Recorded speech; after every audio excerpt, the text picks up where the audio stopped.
Raji reporting live from Stanford Hospital on a story about a researching doctor finding a cure for cancer by using an existing gene and altering it into a GMO to cure a real-world problem. We will be embarking into the journey of a young man's life and his struggle to fight for survival. Here I'm with Dr. Katie O'Brien, who will be giving us an in-depth description on her years of research and how she finally came across a miracle. Hi, I'm Katie O'Brien. I've been working at Stanford Hospital for 15 years, and I've been researching a way to take an existing gene and alternate it into a GMO that will solve how to shrink a rapidly growing tumor. I've been studying the case of my patient, George Carey, who had been diagnosed with stomach cancer a year ago. Since then, the tumor in his stomach has been growing rapidly, more and more each day. I have spent long nights at the hospital, puzzled in how to stop this growth, or at least decrease the size, when I finally came across it. I found a gene called the methionase gene, which is naturally occurring amino acid found in Brazil nuts, cereal grains, soybeans, and grassland legumes, to induce optimus in overproducing lung cancer cells. I discovered with a series of tests that if you take this gene, forming it into a GMO called selenomethylene, and inject it into the cancerous tumor, then the cells will reduce and eventually disappear. That is truly a miracle. Since 1775, researchers and scientists have been trying to find a cure in cancer to decrease the rapid growth of cells. How long has this topic been an issue? Well, cancer and trying to find a cure has been an ongoing process for as long as time has begun, but the reason as to why people endure cancer is still unknown.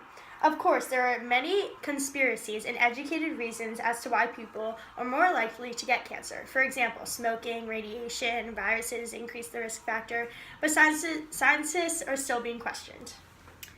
I see. Now, is there any way to solve this problem?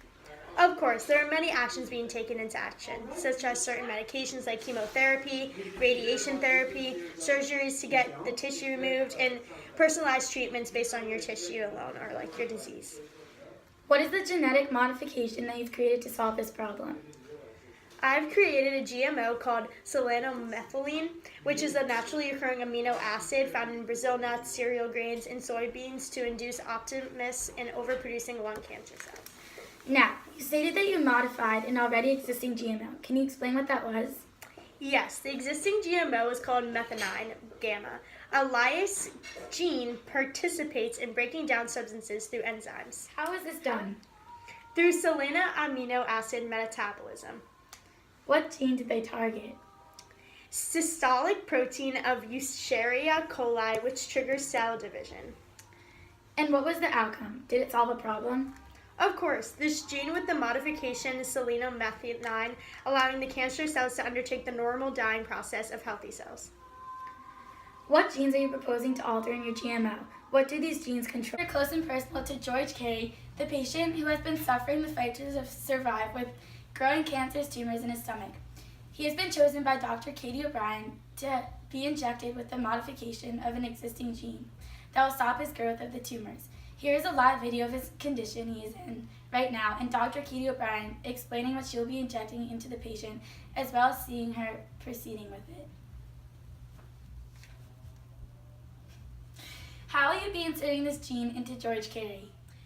This is my patient, George Carey. As you can see, his condition is worsening more and more as time has been passing. I will be injecting selenomethylene into his tumor, George Carey's stomach, so that his cells making up the tumor stop overproducing and eventually die off like the healthy cells do over time. Here I'll inject into his stomach.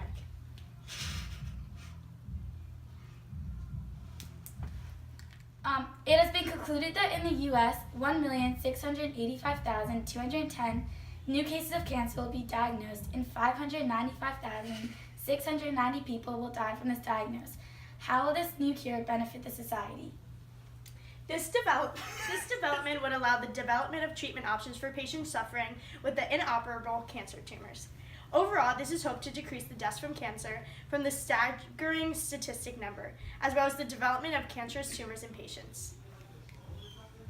There are clearly many benefits that come from this GMO, but will there be any drawbacks to society? There are indeed a few drawbacks. The extraction and composition of our GMO might end up being expensive in itself. as well as the cost of organisms that carry methionine. In addition, testing would need to be very extensive in order to ensure that this GMO would not kill off healthy cells as well. Wait, should we have Thank you for watching this segment on how Dr. O'Brien used our modified GMO into patient George Carey. Please stay tuned with us in 5 months to see the outcome of this procedure.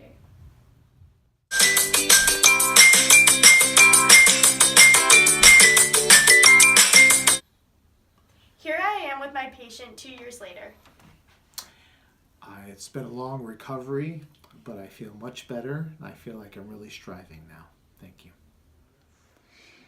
As you can see, 2 years later, patient George Carey has fully recovered from his cancer.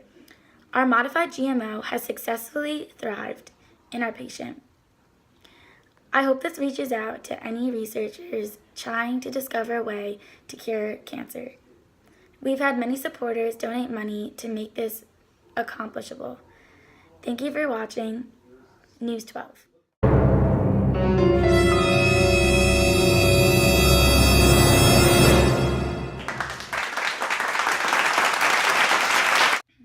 This is my patient George Carey. As you can see, his conditioning is Put it in your head. Be an actor. How was this done? through cell amino acid metabolism. What gene did they target? Dad, we're in the middle of recording. Why would you just do that?